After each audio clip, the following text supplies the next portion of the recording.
একজন প্রশ্ন করেছেন যে বাসার কাজের মেয়ের সাথে কেমন আচরণ করা দরকার।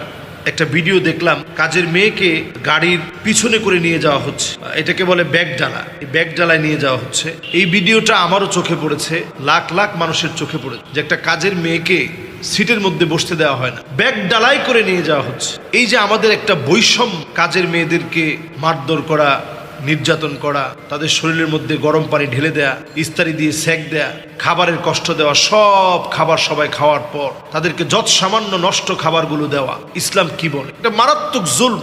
নবী করিম সাল্লাল্লাহু আলাইহি ওয়াসাল্লাম মানুষের অধিকারের ব্যাপারে এতটাই সচেতন ছিলেন। নবীজি সাল্লাল্লাহু আলাইহি সাল্লাম বলছেন, আতুল আজির আজরাহু ক্বাবলা ইয়াজিফা আরাকাহ, ঘাম শুকানোর আগে শ্রমিকের অধিকার নিশ্চিত করো। নবীজি সাল্লাল্লাহু আলাইহি সাল্লাম এত আদর করতেন আনাস রাদিয়াল্লাহু তাআলা আনহুকে। 10টা বছর নবীজির খাদেম ছিলেন। একবারের জন্য নবীজি জিজ্ঞাসা করেন, আনাস এই কাজটা কেন তুমি করো নাই? 10 বছরে একবার নবীজি জিজ্ঞাসা করেন। এতটা রহম দিল ছিলেন আল্লাহর হাবিব সাল্লাল্লাহু আলাইহি ওয়াসাল্লাম। নবীজির কাছে বড় হয়েছে যায়েদ বিন হারিসা রাদিয়াল্লাহু তাআলা আনহু ওয়া আরদাহু। নবীজির পালক পুত্র বলা হতো ওনাকে। বাপ নিতে আসছে, বাপ বলছে, আপনি এতদিন আমার সন্তানকে লালন পালন করলেন, আজকে আমি নিয়ে যাব, অনেক দিন পর সন্তানকে পেলাম, আর দেরি করবো না, আজকে সন্তানকে নিয়ে যাব।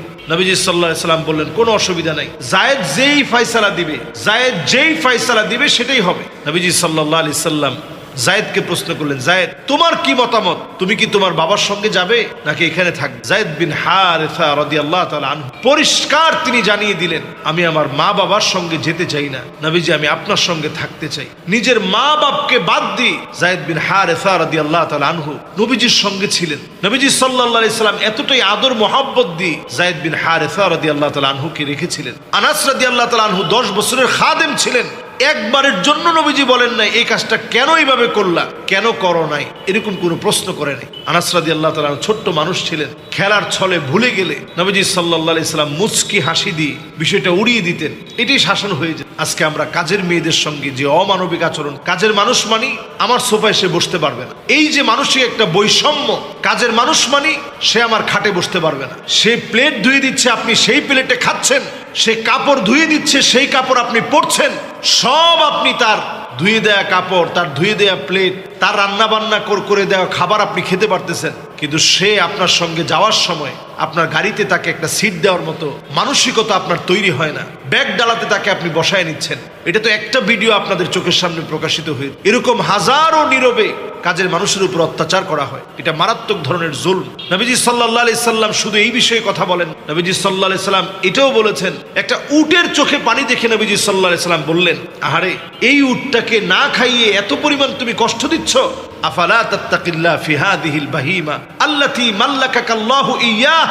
এই উটের ব্যাপারে আল্লাহর কাছে কঠিন জবাব দেওয়া লাগবে। কেন তাকে তুমি খাবার দাওনি? একটা উটকে যদি আপনি কষ্ট দিয়ে, যদি খাবার না দিয়ে জবাবদিহিতার কাঠগড়ায় দাঁড়াতে হয়, তাহলে একটা কাজের মানুষ, কাজের ছেলে, কাজের মেয়ে যাদেরকে আপনি কষ্ট দিচ্ছেন, খাবার দিচ্ছেন না, কি জবাব দিব আল্লাহর আদালত? প্রত্যেকের এই প্রশ্নে আল্লাহর সামনে সেদিন দণ্ডায়মান হওয়া লাগবে যে তুমি তোমার অধীনস্থ যারা ছিল তাদের সঙ্গে তুমি কেমন আচরণ করেছো। নবীজি সাল্লাল্লাহু আলাইহি সাল্লাম বিদায় হজের ভাষণেও এই বিষয়ে আমাদেরকে গুরুত্ব দিয়ে বারবার তাকিদ দিয়েছেন।